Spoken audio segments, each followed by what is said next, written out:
Hello guys, welcome back to the channel. जैसा कि आप जानते ही हैं कि हमने अपने अपकमिंग सेशन 2021 के लिए अपना ऑनलाइन बैच स्टार्ट करा है, जिसके अकॉर्डिंग हम आपको प्रोवाइड कर रहे हैं सारे video lectures, audio and all the study material that help you to get better marks, 100 out of 100 marks in your examination. So guys, in previous video, ठीक है, हमने पहली वाली वीडियो में अपने अकाउंटिंग का चैप्टर नंबर फर्स्ट का हमने अपना फर्स्ट पार्ट कंप्लीट कर चुके हैं। उसी को प्रोसीड करते हैं अपने सेकंड लेक्चर पर related to chapter number first for 11th accountancy.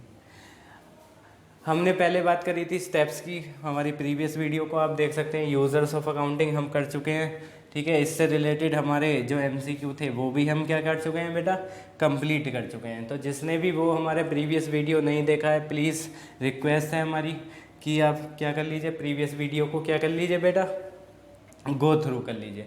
आज की क्लास में हम बात करते हैं what is the branches of accounting, ठीक है।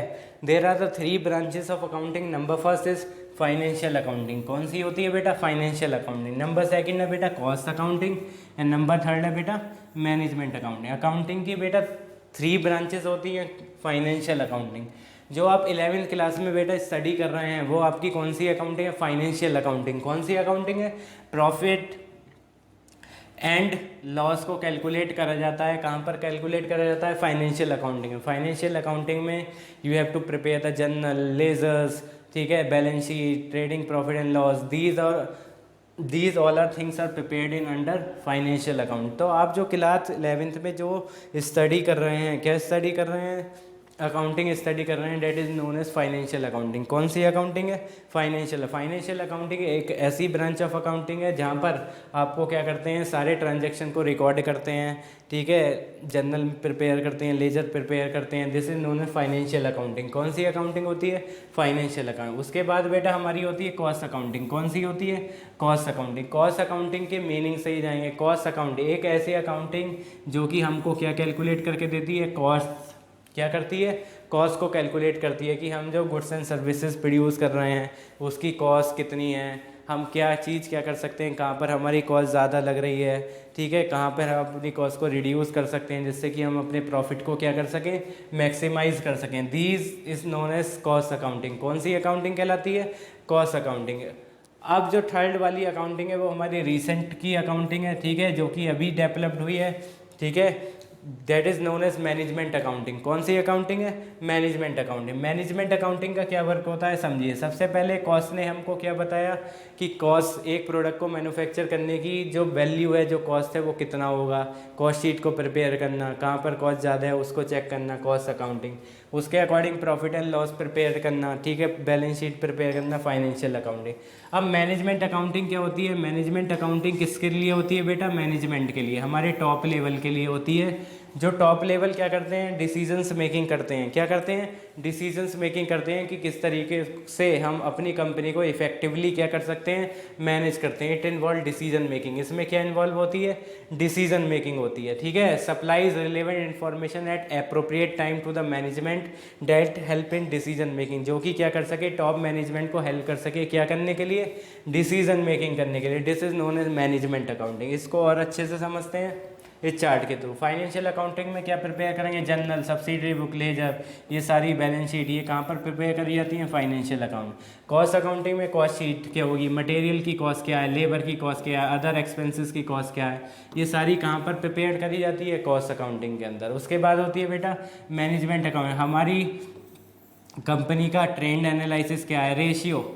रेशियो का मीनिंग क्या होता है, जो भी हम क्या कर रहे हैं बेटा समझिए। रेशियो का मतलब क्या है, जो भी हमारे पास करंट असेट हैं, करंट लाइबिलिटी हैं, कितनी करंट असेट हैं, कितनी करंट लाइबिलिटी हैं, ठीक है, हमारे पास कितने डेप्ट हैं, ठीक है, हमारे पास क्या है, कितनी एबिलिटी है उन डेप्ट्स को क्या करने के लिए, रीपे करने के लिए, ठीक है।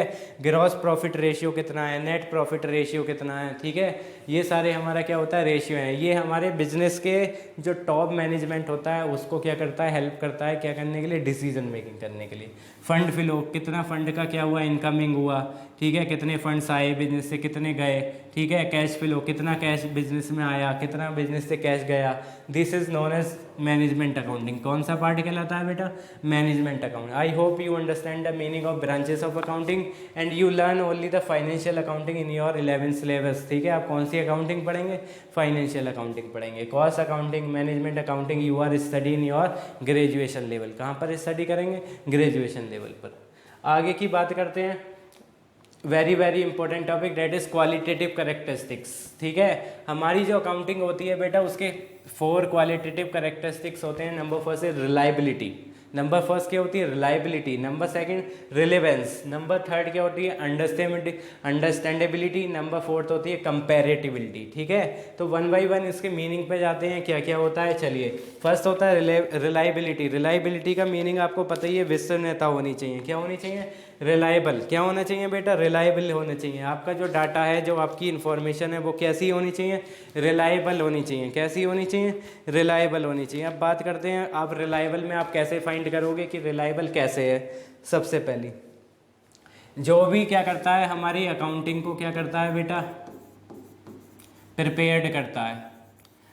अकाउंटिंग को जो भी प्रिपेयर्ड करता है वो कभी भी क्या नहीं करना चाहिए? पर्सनल बायसनेस को, किसको? पर्सनल बायसनेस को यूज़ नहीं करना चाहिए। What is the meaning of personal biasness? Suppose that क्या है, जो आपकी जो क्या है बुक्स ऑफ अकाउंट हैं, बैलेंस शीट है, trading and profit and loss है, वो ट्रू एंड फेयर पिक्चर को क्या करना चाहिए?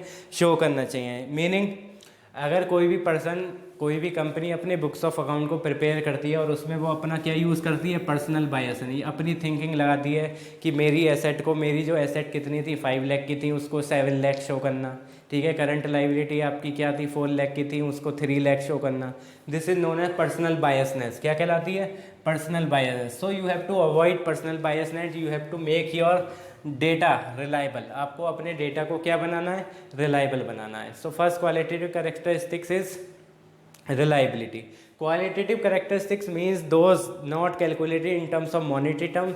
These are the qualities that are present in our accounting statement. ये सारी क्वालिटी हमारी अकाउंटिंग स्टेटमेंट में क्या होनी चाहिए? अवेलेबल होनी चाहिए। Number third, relevance. क्या होता है बेटा? रिलेवेंस। रिलेवेंस का मतलब क्या है बेटा? मैंने आपको प्रीवियस वीडियो में पढ़ाए थे यूज़र्स। क्या पढ़ाए थे? यूज़र्स। अकाउंटिंग को यूज़ करने वाले 2 यूज़र्स होते हैं, internal users and external users. तो यहाँ पर क्या कहते हैं, जो डाटा होना चाहिए वो कैसा होना चाहिए? रिलेवेंस होना चाहिए। यानी कि जो भी हमारे यूज़र्स हैं उसको हमारे किससे? अकाउंटिंग डेटा से क्या होनी चाहिए? Proper information. Proper means full information क्या होनी चाहिए? उन्हें अवेलेबल होनी चाहिए। This is known as relevance. क्या होनी चाहिए? रिलेवेंस। यानी कि जो भी हमारे अकाउंट्स हैं वो इतने अप्रोप्रिएट होने चाहिए जिससे कि जो भी यूज़र उसको क्या करे? यूज़ करे, वेदर इट इज़ इंटरनल और एक्सटर्नल, वो उसकी प्रॉपर से प्रॉपर उसकी नीड्स को, उसकी बेटा नीड्स को क्या कर सके? फुलफिल कर सके। क्या कर सके? फुलफिल कर सके। This is known as relevance. क्या कहलाता है? रिलेवेंस कहलाता है। उसके बाद है बेटा अंडरस्टैंडेबिलिटी। क्या मीनिंग है? अंडरस्टैंडेबिलिटी। आपका डाटा जो है, आपका जो क्या है अकाउंटिंग है, जो आपकी अकाउंटिंग है वो इस तरीके से रिप्रेजेंट होनी चाहिए जो कि क्या हो? इजीली अंडरस्टैंडेबल हो। क्या हो? Easily understandable. Meaning every person whether is internal or external user easily can understand or interpret some conclusion from the accounts. ठीक है, यानी कि क्या, जो भी पर्सन, जो भी यूज़र आपकी अकाउंटिंग की इन्फॉर्मेशन को यूज़ करता हो वो इजीली उसको क्या कर सके? अंडरस्टैंड कर सके और उस पर जो भी कंक्लूज़न वो चाहता है उस पर कंक्लूज़न को क्या कर सके? प्रिपेयर्ड कर सके। ठीक है, ड्रॉ कर सके, अपना क्या कर सके? डिसीजंस को इनटेक कर सके। This is known as understandability. एक बार बताइए, आपने अकाउंट्स को प्रिपेयर करा और दूसरा पर्सन उसको क्या ना कर पाए? अंडरस्टैंड ना कर पाए, तो वहाँ पे किस चीज़ की कमी होगी? अंडरस्टैंडेबिलिटी की। तो आपका जो डाटा है, जो आपका अकाउंट है, it should be understandable in nature. कैसी नेचर का होना चाहिए? अंडरस्टैंडेबल नेचर का। नंबर थर्ड हमारा कंप्लीट है। नंबर फोर्थ है हमारा comparability, comparison. First of all your data is in such a form that it can be easily compare from year to year. सबसे पहली बात हमने बोला कंपैरिजन। कंपैरिजन क्या होगा बेटा? Within a firm. क्या होगा? Within a firm. और क्या होगा? One firm to another firm. Yes और नो?